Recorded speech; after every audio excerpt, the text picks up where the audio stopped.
ඊළඟට මේ ඔයාලා දැන් දැනගත්තානේ කියන්නේ අනුක්‍රමණය කියලා වචනයක් තියෙනවානේ. මොකද්ද අනුක්‍රමණය කියන්නේ?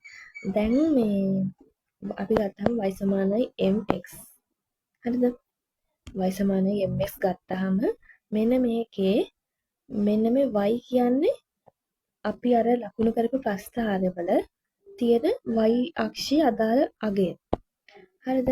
ඊට පස්සේ x කියන්නේ x අක්ෂයේ අදාළ අගය. මෙන්න මේ m කියලා කියන්නේ අනුක්‍රමණය. m කියන්නේ අනුක්‍රමණය. හරිද? දැන් බලමු ඒක ගැන තව පොඩ්ඩක් වැඩියෙන්.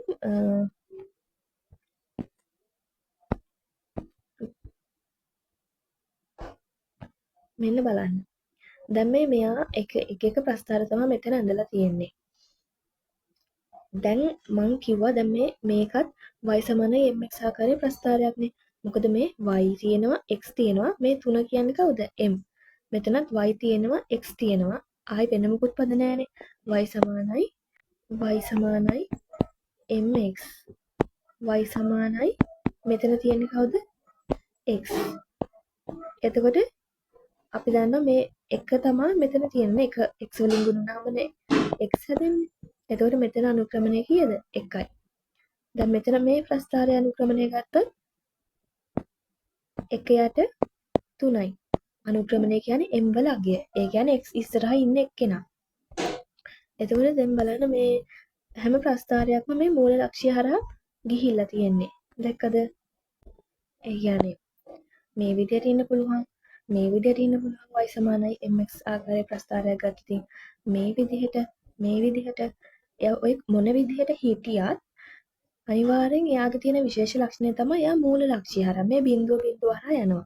හැබැයි දැන් මෙතන වෙනස්නේ මේ එකිනෙක ප්‍රස්ථාර එකිනෙකට වෙනස්. ඒ වෙනසට හේතුව මොකද්ද? මෙන්න මේ හැම ප්‍රස්ථාරයක්ම y සමානයි mx ආකාරයේ ප්‍රස්ථාර. එකම වෙනස මේවා වෙනස් වෙන්නේ මෙන්න මේ තියෙන m වල අගය හින්දා. හරිද? m වල අගය හින්දා තමයි ওই ප්‍රස්ථාර ටික එකිනෙකට වෙනස් වෙන්නේ.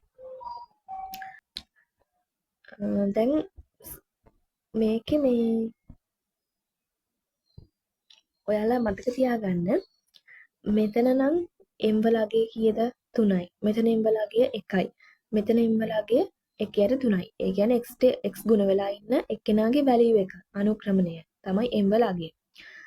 එතකොට දැන් ඒ ප්‍රස්ථාර වලට පේනවා මේ විදිහට ගිහින් තියෙන්නේ. ඊළඟට එන්නකො මෙතෙන්ට.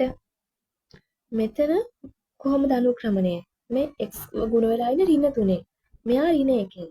මෙයා ඍණ 1යට 3. අනුක්‍රමන ඍණ වෙලා නේද? අනුක්‍රමන ඍණ වෙලා වෙද්දි ප්‍රස්ථාර ගිහිල්ලා තියෙන්නේ මෙන්න මේ විදිහට. හරිද? ඕක වලට මතක තියාගන්න ක්‍රමයක් කියලා දෙන්නම්. දැන් අපි දන්නවා ඔයාලා දන්නවනේ මේ තියෙන x අක්ෂයේ ධන පැත්ත. මේ තියෙන x අක්ෂයේ ඍණ පැත්ත. නේ? මේ ඉන්නේ කවුද? y අක්ෂයේ ධන පැත්ත. මේ ඉන්නේ y අක්ෂයේ ඍණ පැත්ත. මොකද අපි y වල ධන 1 ධන 2 ධන 3 ලකුණු කරන්නේ. y වල ඍණාගය ලකුණු කරන්නේ මෙහෙ. එතකොට මෙන්න මේ x වල ඍණ පැත්තේ ඉඳන් ධන පැත්තට යද්දී හරිද? ඔයාලා මේ ප්‍රස්ථාරය දිගේ ගියොත් මේ ප්‍රස්ථාරයක් දිගේ ගියොත් හරියට නිකන් මේක කන්දක් නගිනවා වගේනේ.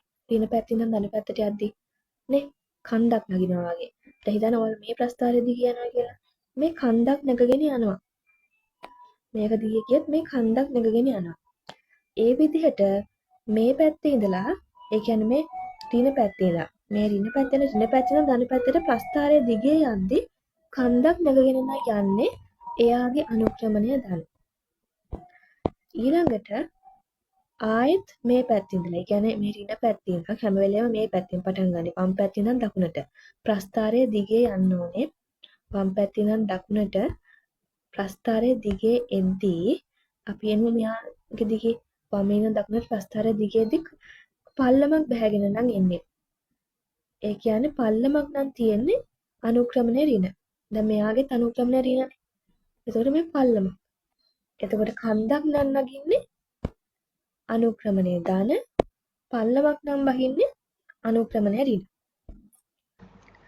දැන් ඔයාලා අහලා තියෙනවද මේ y සමානයි 1 රේඛාව මේ y සමානයි 2 x සමානයි 3 එහෙම රේඛා තියෙනවා. එතකොට මේ දැන් මම පෙන්නන්න යන එහෙම එකක්.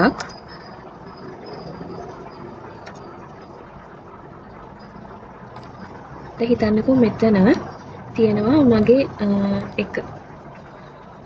හරිද? ඊට පස්සේ මම මෙතන ලකුණු කරනවා 2. මෙතන මම ලකුණු කරනවා 3. මෙතන ලකුණු කරනවා 4. ඊට පස්සේ මෙතන ඍණ 1. මෙතන ඍණ 2. මෙතන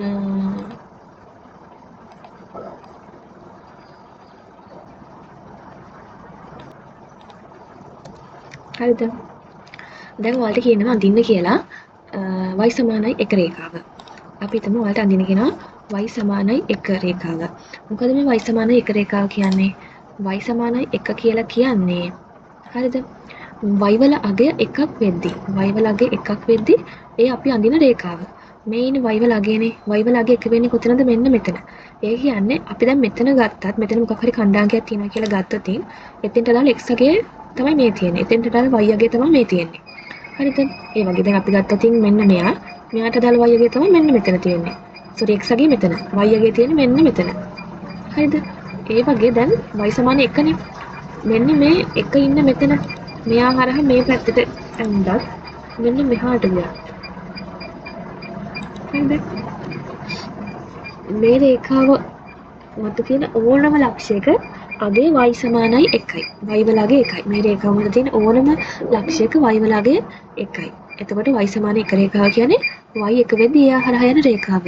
අපිටම අපිට අඳිනවනේ y සමානයි 3 රේඛාව. එහෙනම් මේ y සමානයි 3 මෙතන තියෙන්නේ මෙයා හරහා යන රේඛාව. ඒක මේ අතට සහ මේ අතට. ඔහොම අඳින්න පුළුවන්. ඊළඟට අපි හිතමු අපිට දැන් x සමානයි 2. x2 තියෙන්නේ මෙතනනේ. එතකොට x සමානයි 2 හරහා යන රේඛාව කියලාදී එයා වඳින්න ඕනේ y අක්ෂයට සමාන්තරව මෙන්න මේ අතට. ඔන්න. ඊළඟට x සමානයි අපි හිතමු බිඳුව. x සමානයි බිඳුව කියන්නේ y අක්ෂයට කෙලින්ම. මෙන්න මේ විදිහට.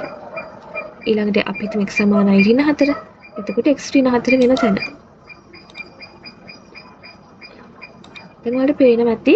දැන් අපි ඇන්දනේ මේ y සමානයි 1 රේඛාවක් මේ ඉන්නේ. ඔය y සමානයි කියලා අඳින රේඛා x අක්ෂයට සමාන්තරයි. හරිද? x සමානයි කියලා අඳින රේඛා y අක්ෂයට සමාන්තරයි. ඒක මතක තියාගන්න.